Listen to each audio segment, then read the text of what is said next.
The transportation and logistics industry is no exception to the phrase, time is money.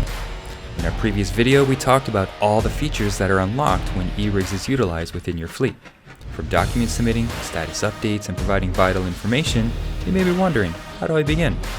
In today's video, we cover that, and it all happens within the dispatch grid. Let's dive in.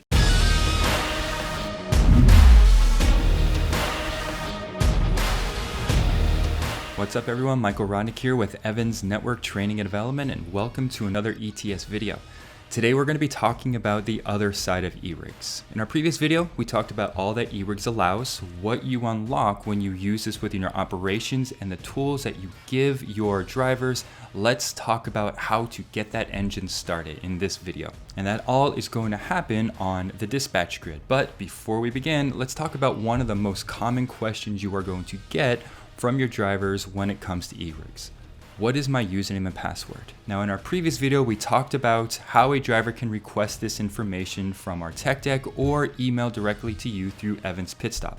When they come to you, you're going to want to know where to go to find this information. And that's going to be found under Operations, Manage Drivers. In here, you're going to find a list of all of your drivers' usernames, passwords, drivers' names, and tractor numbers. This information you see right here is going to be the key that unlocks your eRIGS potential. So since we are talking specifically about eRIGS today, we're just going to focus on the username, password, driver name, and tractor number. When you get that request, all you have to do is come in here. You can use one of these search features on the bottom, and it's going to give you the ability to filter through and find that username and password, give to that driver, and then that's going to get them into eRIGS. Now, since we got that out of the way, where do I go to start this eRIGS engine? How do I start the process of dispatching a driver to a load and enabling them to upload paperwork or status updates? That's going to happen within your dispatch grid. So what we see here, we are on our main menu here. We're going to go into Operations and Dispatch Grid. Now you might be familiar with what the dispatch grid is. If you are not, every time that you create a load, that load is able to be visible on your dispatch grid. Now by default, it's going to have appointment dates for today as your default setting of seeing your information. If you do not see anything, all you have to do is select one of your other date range options or search bys, and that will pull up a range of loads for you to begin the processing. Once you see loads on your screen, you're going to have the ability to now navigate around and see all the fields that are available. Now, the nice thing about this is your dispatch grid is customizable to your liking. So if there are multiple people on your team, you can have yours specific to your needs while they may have theirs specific to theirs. You can do this by going up here to Customize Grid, go through the options that are available, reorder them, takes them out, puts them in. It's up to you on how you would want to go about it. But we're going to focus on 3 fields today on what I feel are most important when it comes to eRIGS. That's going to be your tractor, tractor name, and your status fields. And we'll get to that in a little bit. Let's look over on the right-hand side. Over on the right-hand side, we see a list of tractors and drivers' names. This is where you're also going to find your active drivers that are currently leased underneath you. Now, there are 2 ways you can go about dispatching a driver to a load, which unlocks the eRIGS potential. One, we'll call it the manual way. If we look at the tractor field, here you're going to see a white oval. This white oval tells me that there is no truck currently assigned to this order. If I wanted to assign a tractor to this order, what I'll do is I'll left click in it. It's going to give me the tractor ID field, where then I can go in here, I can enter that tractor ID, click add driver, and after that, you're going to see now a tractor is assigned along with the driver's name in the tractor name and the first status saying assigned. That's key. We'll get to that in a little bit. As soon as you do that, that load is now visible on your driver's eRIGS device. Now, the next way, probably the most common way to add a tractor to a load, is a drag and drop. So from your list over here on the right-hand side, this is where you can find that driver that you want to dispatch. You're going to left click and drag that tractor. You're going to see that tractor floating around. and you're going to see where I hover my mouse over, that field turns orange. That's an active load right now. And what's useful is as long as that load number is highlighted orange, you can drop that tractor and it'll assign to it. You don't have to get right here in that oval. As long as it is orange, you drop it and he will then be assigned to that load. So as soon as you do that, just like in the previous way we assigned, it will be immediately visible for your drivers to see. Now it's just as easy to take a driver off a load for whatever reason. Maybe the tractor broke down, maybe you assigned a wrong tractor to a load. All you have to do is left click on that tractor number. It's going to ask you, do you want to remove this driver from the load? You're going to say yes. And when you do that, you're going to see that driver, tractor, and status completely disappear. So that will immediately remove the driver's access from that load. You don't have to worry about it lingering around.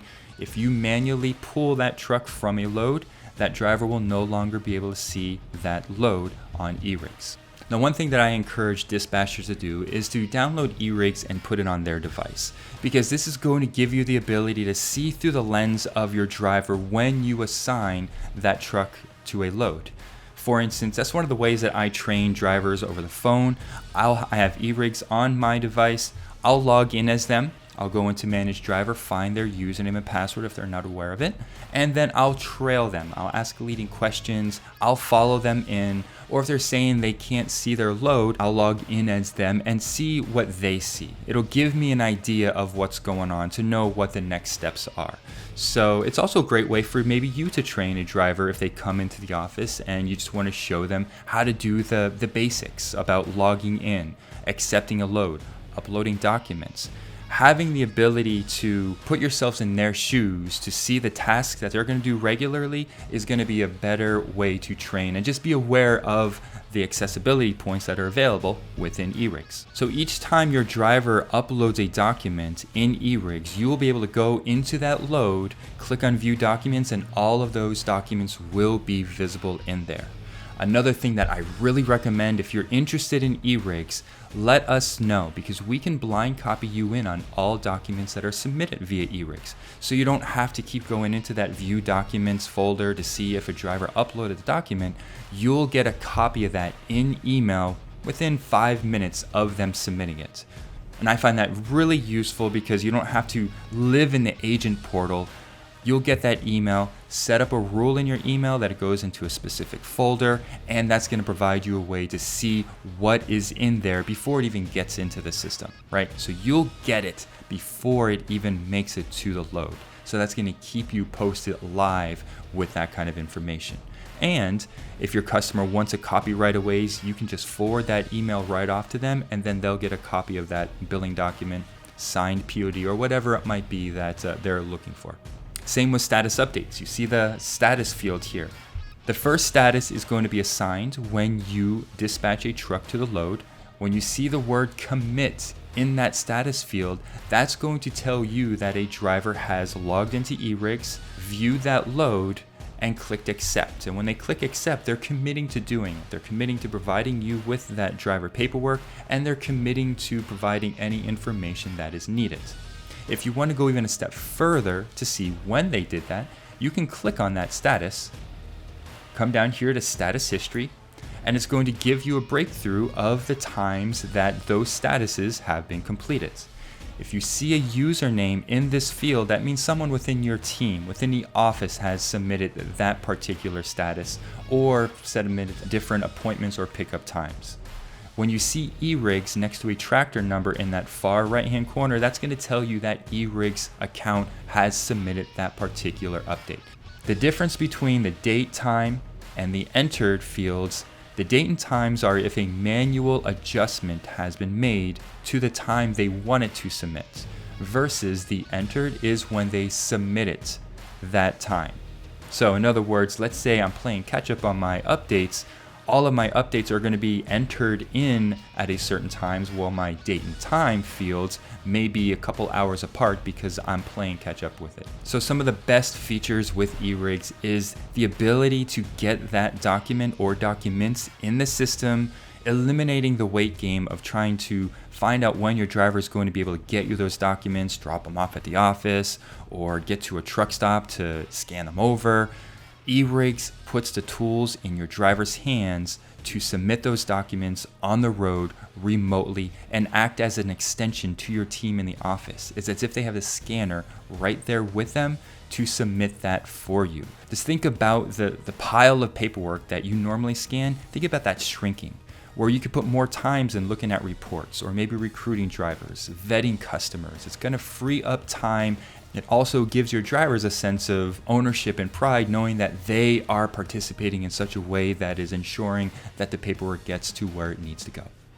Thanks for hanging out with us today. Hope you found this a valuable tool on the next steps that maybe you're taking to implement eRIGS into your operations. If you have any questions about eRIGS or anything else, you can email us at trainingdepartment@evansdelivery.com. Until then, catch you later.